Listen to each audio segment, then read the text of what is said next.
It's just gone lunchtime. This is All Angles here on eNCA. Good afternoon. I'm Masakora Hlakha. It is that time of the day when we give you an update on how far some of the stories we've been following for you today have advanced. Here's your lunchtime update. All right, our reporters have been out and about bringing us the latest news on our top stories. I'm joined by Heidi Giokos, who is in our Johannesburg studios, and we've also got Pule Letshwiti-Jones, who is in Hammanskraal in Pretoria.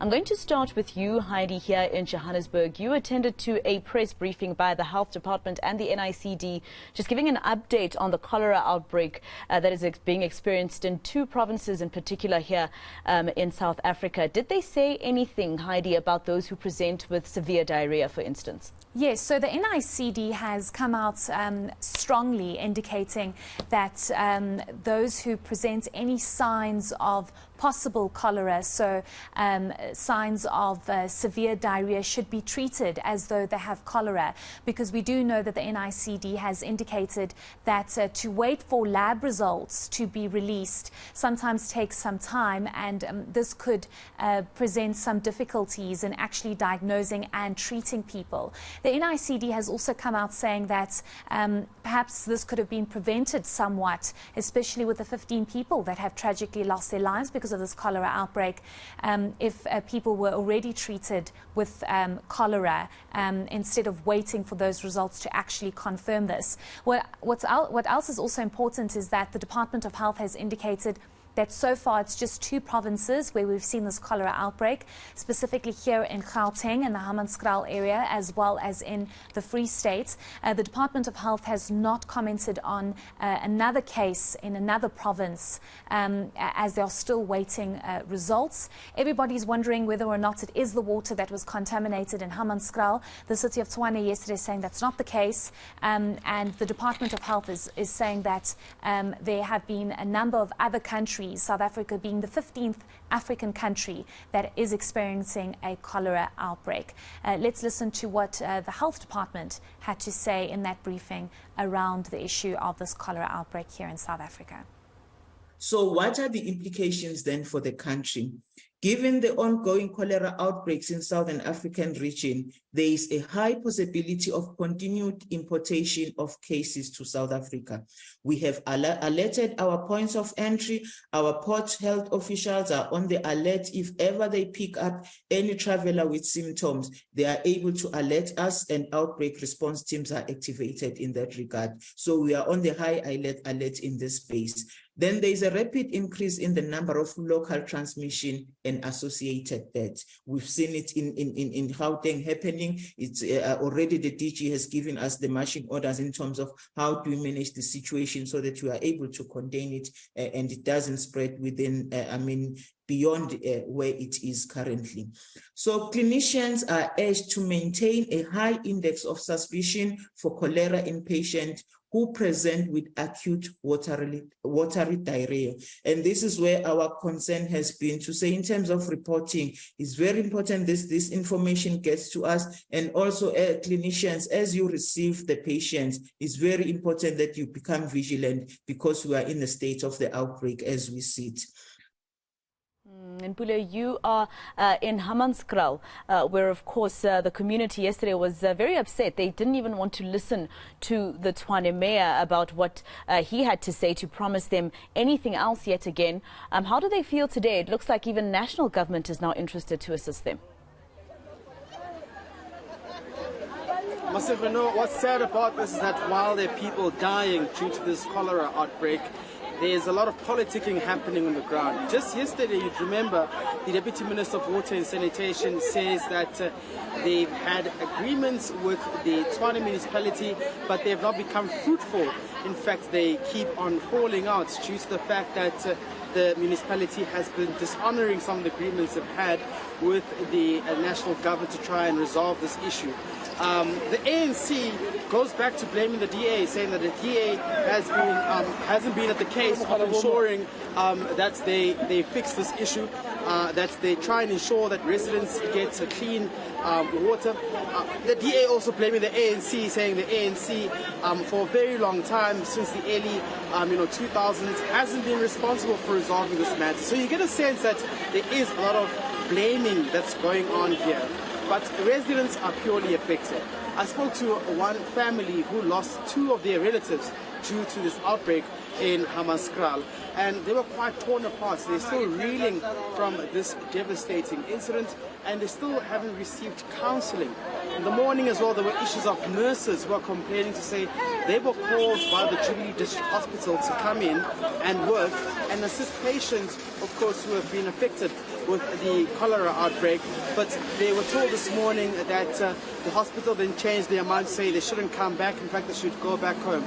So those are just some of the dynamics that we are seeing on the ground that are actually, challenging some of the residents and that are hindering progress in terms of fighting the surge of this outbreak. But let's just take a listen to what one family member who lost 2 of their relatives had to say earlier on when we spoke to them.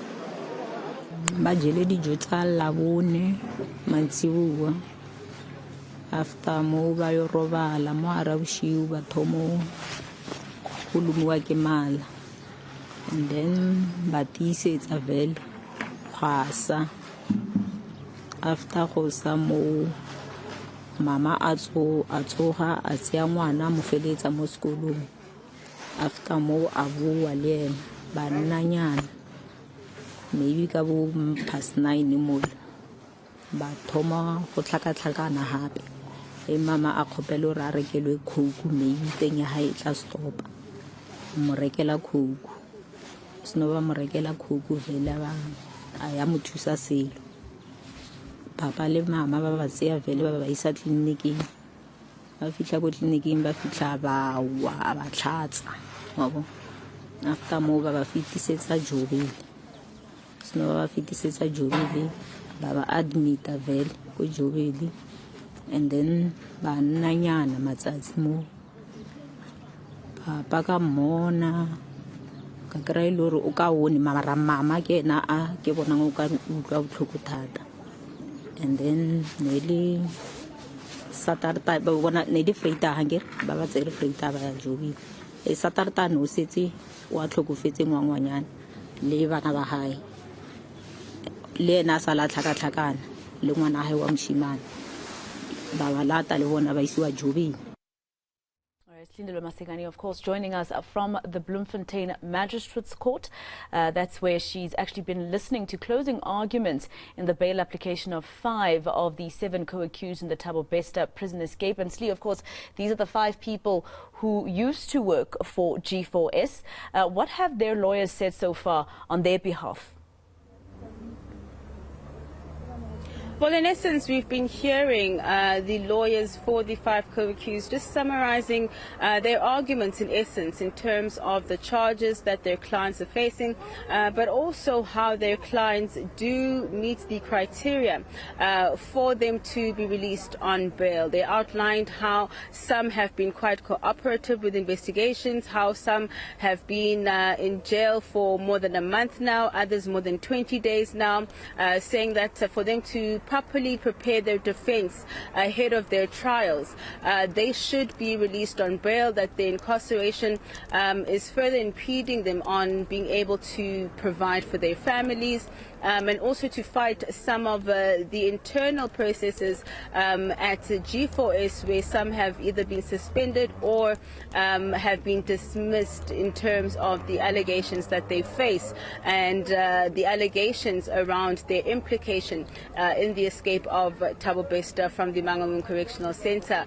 And so not only have we heard the personal circumstances, but the lawyers are in essence saying that the matters that were presented by the state through the investigating officer is something that is supposed to be dealt with in terms of the trial court and not necessarily the bail court.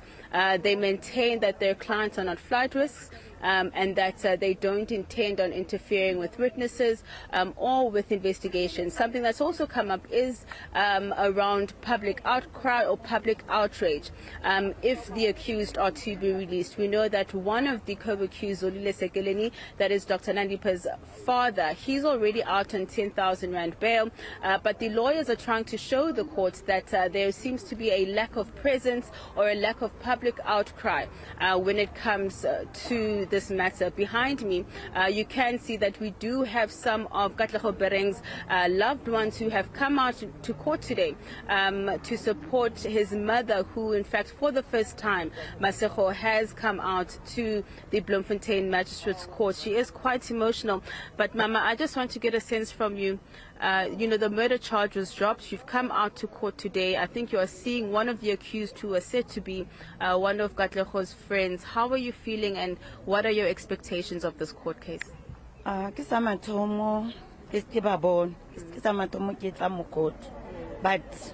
I keep battle for a magistrate court if batho ba bail. Because now when I get settled at all, I settled sabo. Bona bataba bana le basadi ba bona le bana ba bone. Nna what about wa ka ngwana bana ba bone bona ba reng because abasana papa ha ke sana ngwana nna bona di batla ba dutse le di family o le monate like now wantsa ba tshega o monate but nna pelo wa ka e botlhoko I know ngwana ke sa tlotse ke mo kry but no bail bona ba botlhe le bana ba bone no bail ba sa bona bo papa bone like le bona bana ba ka ba sa tlotse ba bona papa bona sa tlotse bo le bona ba sa bona bo papa ba bona aba sa bona ba sadi ba bona cause le nna ke monate a ke kono go bala ka tlu a ke robala always ke nagana ka ngwana ke bona ngwana ke always a ke kono robala so bona ndipa le papa gage le first day ba sa ba kry bail ela botle ka moka ba sa ba kry bail ba sa ba kry bail ga ke batle bail ba sa ba kry bail ke a lwana no bail ke re no bail ke ngwana ke eo bana ba gage nna family mama ka ena so no bail for batho ba sa batho. Thank you. That is Katlego Bereng's mom just giving us her thoughts with regards to how she is expecting these proceedings to unfold. We don't know when the judgment will be delivered, but we do know that once the last lawyer for the final accused, once they convey their closing arguments, then we will be given a date as to when judgment will be heard. But as you've heard from the Bereng family, they don't want to see the accused to be granted bail.